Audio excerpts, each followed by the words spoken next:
안녕하세요. 사랑하는 성도님, 구원의 주님이 우리와 함께 하십니다. 우리와 함께 하시는 주님을 찬양합니다. 기도합시다. 하나님, 오늘도 주님의 이름을 부릅니다. 주님을 의지합니다. 주님의 얼굴을 구합니다. 오직 주님만이 저희들의 소망이 될 수 있기에 저희들은 오직 주님만을 사모하며 오늘도 말씀 앞에 서오니 이 시간 저희들의 심령을 말씀으로 새롭게 해주시고 하나님 주시는 은혜와 진리와 또 능력의 말씀으로 저희들 담대히 서서 나아갈 수 있도록 긍휼히 여겨 주시옵소서. 예수님 이름으로 기도합니다. 아멘. 네, 오늘 말씀은 누가복음 21장 20절부터 28절입니다.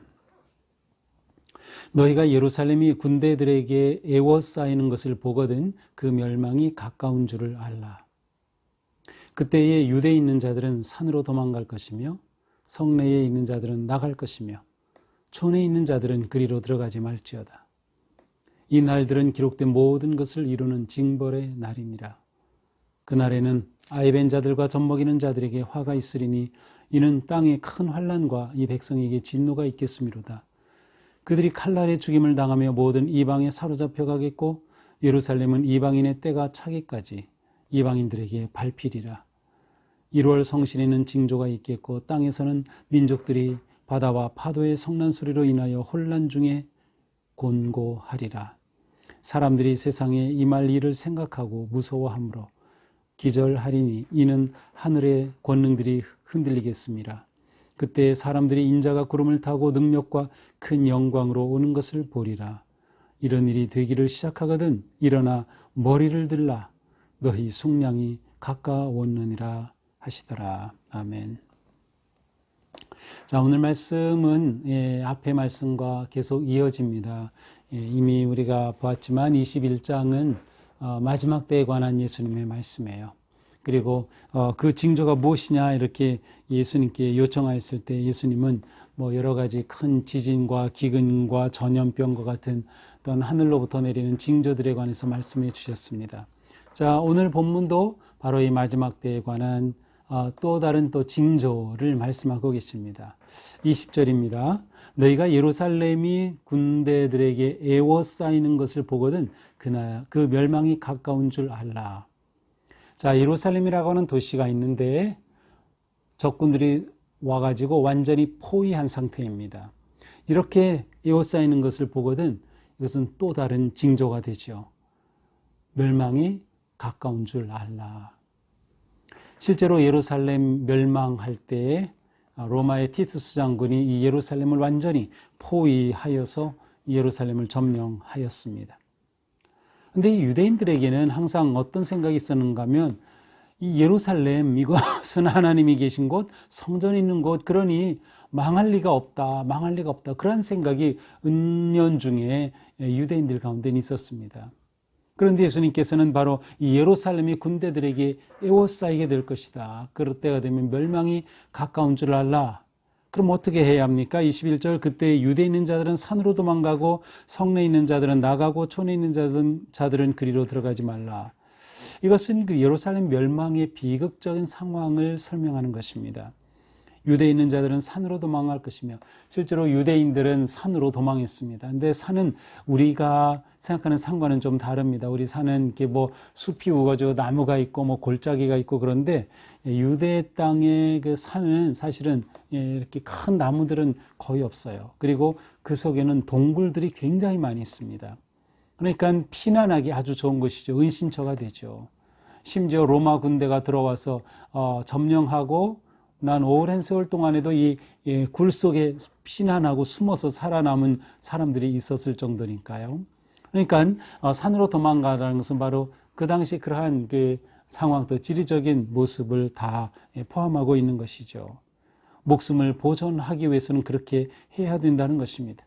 예루살렘의 멸망이 얼마나 비극적인가를 잘 보여주고 있습니다.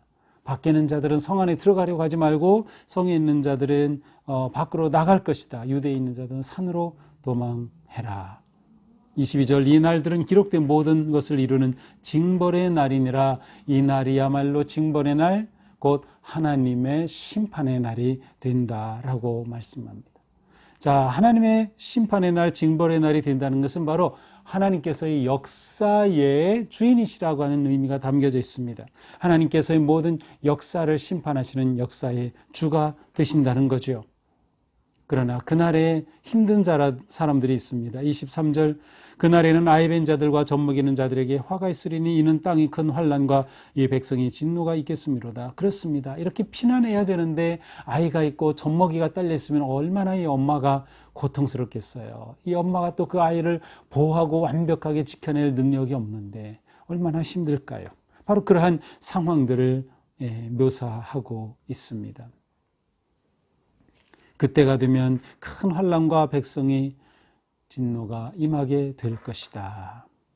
24절 그들이 칼날에 죽임을 당하며 모든 이방에 사로잡혀 가겠고 예루살렘은 이방인의 때가 차기까지 이방인들에게 밟히리라. 그래서 이 예루살렘은 계속해서 짓밟혀요. 언제까지? 결국 이방인들에 의해서 무너질 때까지 이방인의 때가 차기까지. 그래서 이방인의 때가 찬다고 하는 것은 예루살렘의 이방인의 공격으로 인해서 완전히 심판이 임하는 때를 말합니다. 그때까지 계속 괴롭힘을 당하게 될 것이다 라는 말씀이죠. 25절 1월 성신에는 징조가 있겠고 땅에서는 민족들이 바다와 파도의 성난 소리로 인하여 혼란한 중에 곤과이리라. 1월 성신에는 징조, 또 다른 징조들이 1월 성신 우주와 자연 현상을 통해서 나타난다는 것입니다. 우주적 심판에 하나님의 그 심판이 우주적인 심판이기 때문에 바로 이와 같은 우주적인 징조가 나타납니다. 26절 사람들이 세상에 임할 일을 생각하고 무서워함으로 기절하려니 이는 하늘의 권능들이 그를 흔들리겠습니다. 자, 이렇게 마지막 때가 임할 때 사람들은 당연히 두려움에 빠지죠. 무서워하죠. 그 공포가 얼마나 큰지 기절할 정도라고 말씀합니다. 온 세상에 혼란과 두려움과 절망이 가득합니다. 그러나 27절 그때에 사람들이 인자가 구름을 타고 큰 능력과 큰 영광으로 오는 것을 보리라. 하지만 그때에 인자가 메시아가 하나님의 보내신 자가 구름을 타고 능력과 영광으로 오는 것을 보게 될 것이다.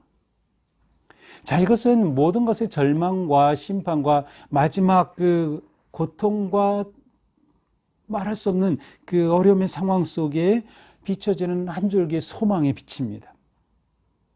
인자가 구름을 타고 오시는 겁니다. 하나님이 심판하시는 때인데 그것이 구원의 하나님의 놀라운 포인트가 될 수 있다는 겁니다. 이런 일이 되기를 시작하거든 일어나 머리를 들라 너희 속량이 가까웠느니라. 자, 이런 일이 시작되면은 오히려 너희는 머리를 들어라. 머리를 들라 무엇입니까? 기대하고 바라보고 간절하게 열망하고 소망하라는 것이죠. 왜? 너희 속량이 가까웠습니다. 여기 속량이라고 하는 단어는 몸값을 지불하고 구원해 준다는 뜻이에요. 대속이라는 뜻이기도 합니다. 예수님께서 십자가의 죽으심으로 우리의 모든 죄값을 지불하셨어요. 이것이 속량입니다. 이 속량으로 인해서 우리는 죽음에서 자유함으로 생명으로 해방되고 구원을 얻게 된 것이죠. 바로 이 멸망의 때 오히려 너희는 머리를 들어서 오시는 주님을 맞이하라. 속량이 가까이 왔기 때문이라고 말씀합니다. 자, 오늘 말씀은 계속해서 멸망의 때에 관한 징조며 그 상황을 묘사하고 있습니다. 주님의 이 말씀은 마지막 때가 얼마나 절망스럽고 비참한지 잘 드러나고 있습니다.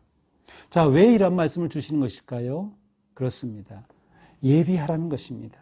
대비하라는 것이죠. 우리의 영적인 대비가 매우 중요합니다. 그냥 방심하고 있다 당하는 것이 아니라 바짝 긴장하고 예비하고 준비하고 있다면 어떠한 시련과 환난이 다가와도 우리는 넉넉히 이겨낼 수 있을 것입니다. 징조의 예고를 말씀해 주시는 것은 바로 미리 준비할 은혜의 시간을 주시는 거죠. 준비하여 구원을 받도록 말이죠. 중요한 것은 주님의 날은 반드시 다가온다는 것이에요. 그런데 사람들은 먼 미래에 올 것이라고 생각하고 대비하지 않다가 큰 어려움을 당하는 것입니다. 자, 여기서 우리가 중요한 것은 이렇게 심판의 때, 혼란과 좌절과 아픔의 때인데 갑자기 인자가 구름을 타고 영광 가운데, 능력 가운데 나타나리라는 희망의 말씀을 주십니다. 그렇습니다. 심판과 구원이 함께 일어납니다. 마지막 때는 심판의 때이면서 동시에 구원의 때입니다. 준비된 자는 구원을 받습니다. 하나님의 자녀들이 주님의 말씀에 귀를 기울이며 준비한다면 멸망의 때가 준비된 자들에겐 구원의 때가 되는 것이죠. 이것이 중요합니다. 그러니 오히려 주님을 믿는 자들은 이 날을 소망하게 되는 것이에요. 그리하여 머리를 드는 것입니다. 주님을 기다리고 주님을 바라보는 것이죠. 어떠한 공포와 두려움 속에서도 끝까지 인내하며 주님의 다시 오심을 바라보고 머리를 듣는 그 모습, 바로 성도들이 가져야 할 모습입니다. 오늘 하루 우리 살아갈 때에도 많은 삶의 어려움들, 복잡하고 아픔, 갈등들이 많이 있어요. 그러나 이런 상황 속에서도 우리가 결코 포기하지 않고 그리고 주님을 의지하고 주님의 지혜를 의지할 때 마지막 때가 믿는 자들에게는 구원의 때가 될 수 있다는 것. 그래서 어떤 이 위기와 환난 속에서도 하나님의 구원의 손길을 붙잡는 그 주님을 바라보며 머리를 드는 그러한 거룩한 성도들이 되기를 축복합니다. 기도합시다. 하나님 감사합니다. 오늘도 주님은 말씀으로 경고하시며 이 마지막 때에 대한 경고의 말씀이 바로 우리를 준비시키시고 회개하고 돌이키시려는 주님의 은혜임을 깨닫습니다. 주님, 저희들이 오직 주님만을 의지하고 마지막 때가 저희들에게는 희망의 때이며 구원의 때임을 기억하면서 그날을 머리들어 바라볼 수 있는 믿음을 허락하여 주시옵소서. 예수님 이름으로 기도합니다. 아멘. 네, 오늘도 주님을 바라보며 희망의 하루를 멋지게 살아내기를 축복합니다. 사랑합니다.